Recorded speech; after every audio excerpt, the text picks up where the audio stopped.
Viewers, corona संक्रमण विशेषकर Omicron के लगातार बढ़ते मामलों के चलते इस प्रोग्राम को अभी कुछ दिनों तक वॉइस ओवर बेस्ड भेजा जाएगा। स्थितियां सामान्य होते ही प्रोग्राम फिर से पूर्व रूप में प्रसारित किया जाएगा। आपके सहयोग के लिए धन्यवाद। नमस्कार, दृष्टि आईएएस के यूपीपीसीएस करंट अपडेट्स में आपका स्वागत है।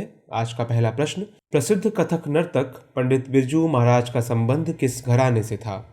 ए. बनारस घराना, बी. आगरा घराना, सी. लखनऊ घराना, डी. रामपुर घराना। उत्तर है सी. लखनऊ घराना। जानते हैं क्यों। दरअसल प्रसिद्ध कथक नर्तक बिरजू महाराज उर्फ पंडित ब्रजमोहन मिश्र जी का 83 वर्ष की उम्र में निधन हो गया है। वह लखनऊ के कालका बिंदादीन घराने के सदस्य थे। कथक घराने में पैदा हुए बिरजू महाराज के पिता अच्छन महाराज और चाचा शंभू महाराज का नाम देश के प्रसिद्ध कलाकारों में शुमार था। पंडित बिरजू महाराज को पद्म विभूषण से भी सम्मानित किया गया था।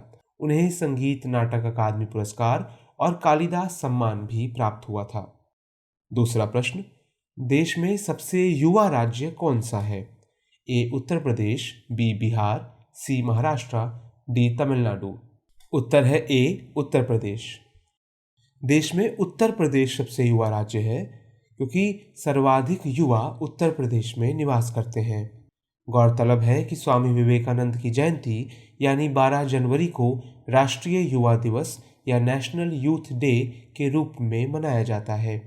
वर्तमान में हमारे देश में 15 से 29 साल के आयु वर्ग के लोगों को युवा माना जाता है। युवाओं की आबादी के हिसाब से उत्तर प्रदेश के बाद महाराष्ट्र और बिहार राज्य का स्थान है।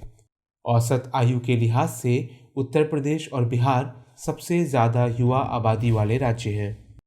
प्रश्न 3, लखनऊ के संजय गांधी स्नातकोत्तर आयुर्विज्ञान संस्थान SGPGI में कितने करोड़ रुपए की लागत से एडवांस पीडियाट्रिक सेंटर बनाया जाएगा? ए. 300 करोड़, बी. 400 करोड़, सी. 500 करोड़, डी. 600 करोड़। उत्तर है सी. 500 करोड़। मुख्यमंत्री योगी आदित्यनाथ ने SGPGI में इमरजेंसी मेडिसिन और किडनी ट्रांसप्लांट सेंटर का लोकार्पण किया। इसके साथ ही SGPGI में लगभग 500 करोड़ की लागत से एडवांस पीडियाट्रिक सेंटर बनाने की घोषणा की गई है। 4, प्रदेश में कहां पर पुलिस कमिश्नर सिस्टम लागू किया गया है? A. Lucknow, B. Gautam Buddha Nagar, C. Varanasi, D. उपर्युक्त सभी। उत्तर है डी. उपर्युक्त सभी। उत्तर प्रदेश में वर्तमान में लखनऊ, गौतम बुद्ध नगर, वाराणसी और कानपुर में इस प्रणाली को लागू किया जा चुका है। पुलिस कमिश्नर सिस्टम लागू होते ही SDM और ADM को दी गई एग्जीक्यूटिव मजिस्ट्रियल पावर पुलिस को मिल जाएगी। 5, pride of young Hindustan award 2022 किसको मिला है? ए. दीपक त्रिपाठी, बी. रेखा ठाकुर, सी. सचिन नंदी, डी. इर्तजा हसन। उत्तर है डी. इर्तजा हसन। सामाजिक कार्यों में अग्रणी भूमिका के लिए सहारनपुर के इर्तजा हसन को मुंबई में pride of young Hindustan award से सम्मानित किया गया।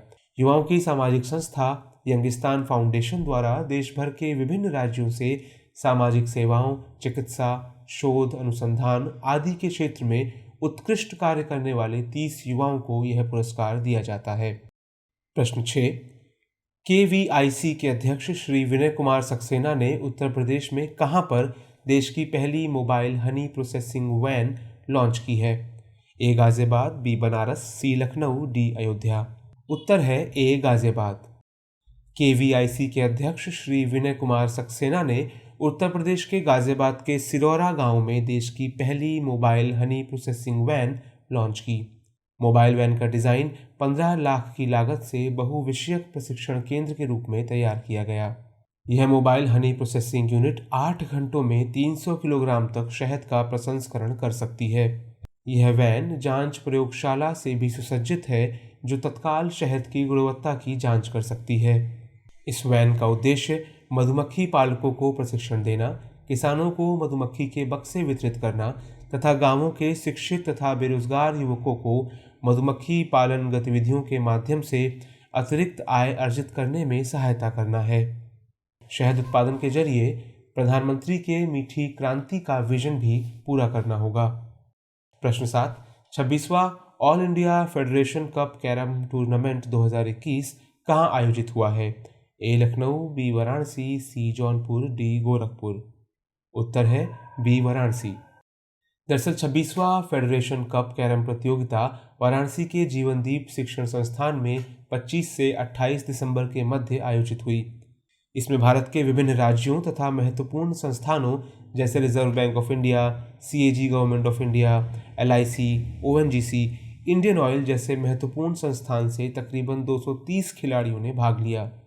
इस प्रतियोगिता में रश्मि कुमारी ने जीत हासिल की। रश्मि कुमारी 2 बार की विश्व चैंपियन भी रही हैं। 2010 और 2012 में पिछली जीत के बाद यह उनकी तीसरी फेडरेशन कप ट्रॉफी थी। प्रश्न 8, प्रदेश की सुभद्रा सिंह ने भारत नेपाल पावर लिफ्टिंग प्रतियोगिता में गोल्ड मेडल जीता है। वह किस शहर से संबंधित है? ए सुल्तानपुर, बी जौनपुर, सी रामपुर, डी उन्नाव। उत्तर है सी रामपुर।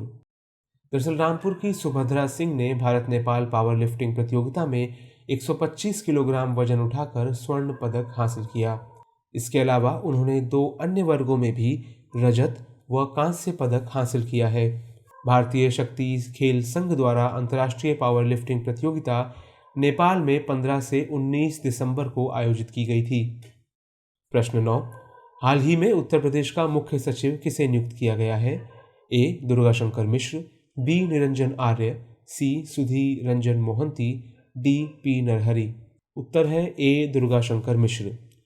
वरिष्ठ IAS दुर्गाशंकर मिश्र को राज्य का मुख्य सचिव नियुक्त किया गया है। वर्तमान में राजेंद्र कुमार तिवारी मुख्य सचिव हैं। वे 31 जनवरी को रिटायर हो रहे हैं। दुर्गाशंकर मिश्र 1984 बैच के IAS अधिकारी हैं और वर्तमान में भारत सरकार के आवास एवं शहरी मंत्रालय के सचिव पद पर कार्यरत हैं। दुर्गाशंकर मिश्र के पास इसके अलावा दिल्ली मेट्रो रेल कॉरपोरेशन का भी दायित्व है। वे DMRC के अध्यक्ष हैं। प्रश्न 10, हाल ही में प्रदेश के किस विश्वविद्यालय के प्रोफेसर विभूति राय ने दुनिया के लगभग 1 अरब 66 करोड़ वर्ष पुराने जीवाश्मों की खोज की है? ए बनारस हिंदू विश्वविद्यालय, बी लखनऊ विश्वविद्यालय, सी इलाहाबाद विश्वविद्यालय, डी इनमें से कोई नहीं। उत्तर है बी लखनऊ विश्वविद्यालय। लखनऊ विश्वविद्यालय के भूविज्ञान विभाग के प्रोफेसर विभूति राय ने दुनिया के लगभग 1.66 अरब वर्ष पुराने जीवाश्मों की खोज की है। ये दुनिया के सबसे पुराने मेगास्कोपिक जीवाश्म हैं जो कि उत्तर प्रदेश के सोनभद्र जिले के चोपन तहसील के बारी गांव से मिले हैं।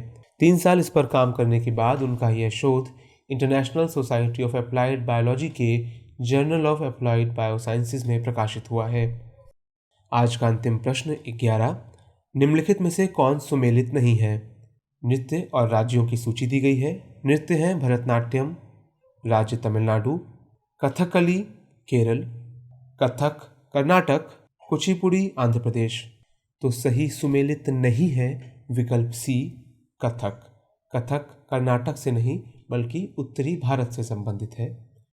कथक उत्तरी भारत का प्रमुख नृत्य है और आज उत्तर प्रदेश, राजस्थान, दिल्ली, मध्य प्रदेश और यहाँ तक कि पश्चिमी और पूर्वी भारत के कुछ हिस्सों में व्यापक रूप से प्रचलित है। यह कथाकारों की कथा कला से जुड़ा हुआ है जिन्होंने प्राचीन काल से धर्म ग्रंथों, महाकाव्यों जैसे रामायण और महाभारत और पौराणिक साहित्य को आम जनता तक पहुँचाया है। ये नृत्य भावात्मक और अभिव्यक्ति परक दोनों तरह के होते हैं। पारंपरिक कथक का संगीत ठुमरी तथा अन्य गीत आधारित होता है। इसमें मुख्य रूप से तबला, पखावज और सारंगी जैसे संगीत वाद्य यंत्रों का उपयोग किया जाता है। आजकल कथक प्रस्तुतियों में सितार तथा अन्य तार वाले वाद्य यंत्रों का इस्तेमाल भी किया जाता है। आज के इस एपिसोड में बस इतना ही। मिलते हैं नए अपडेट्स और नए प्रश्नों के साथ। तब तक के लिए नमस्कार।